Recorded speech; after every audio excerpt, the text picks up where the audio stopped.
So in about 450 BC, Athens, there was this guy who went by the name Socrates. A real ugly looking dude. Just look at him.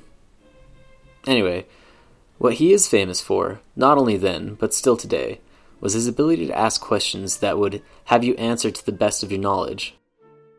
But, afterwards, he would completely shit on what you said by posing contradictions to your answer. But if you were to ask Socrates the same question, he would simply reply, "I can't know that, because I know nothing." The quote, "I know that I know nothing," is a bit of a bastardized version of a Platonic retelling of a story Socrates told Plato, that he later recounted in Apology. In Plato's Apology, he writes that Socrates says that his wisdom is better than the average bear's because he does not imagine that he knows what he does not know. That is, his admittance to being ignorant on subjects that he does not have knowledge about. Later, Plato describes how Chaerephon, is that how you say it? Whatever. Chaerephon, a friend of Socrates, goes to the oracle of Delphi, Pythia, and asks, "Is anyone wiser than Socrates?" Pythia responds with, "No human is wiser." Socrates thought this was straight bullshit and went to the politicians, poets, and craftsmen to find someone wiser. Politics claimed wisdom, but had no knowledge.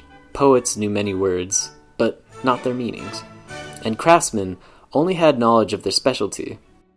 Therefore, Socrates could only come to the conclusion that he was the wisest because he acknowledged his own ignorance. This is a question that led to the Post-Socratic Western philosophy era, because every question begins with wondering, and therefore admitting one's own ignorance to the answer.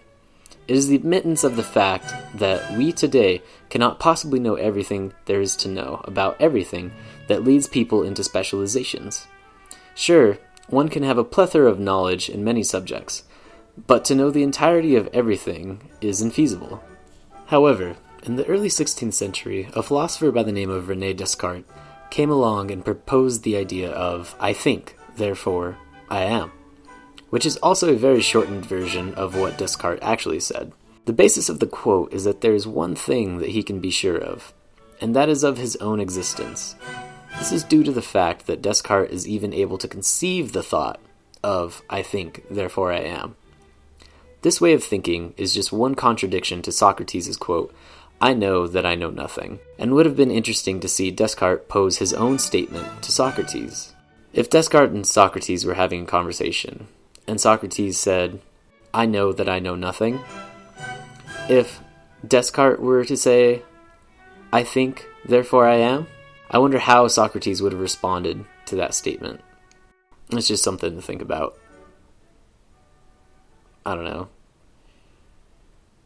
Join us again for something else. We'll see. Peace.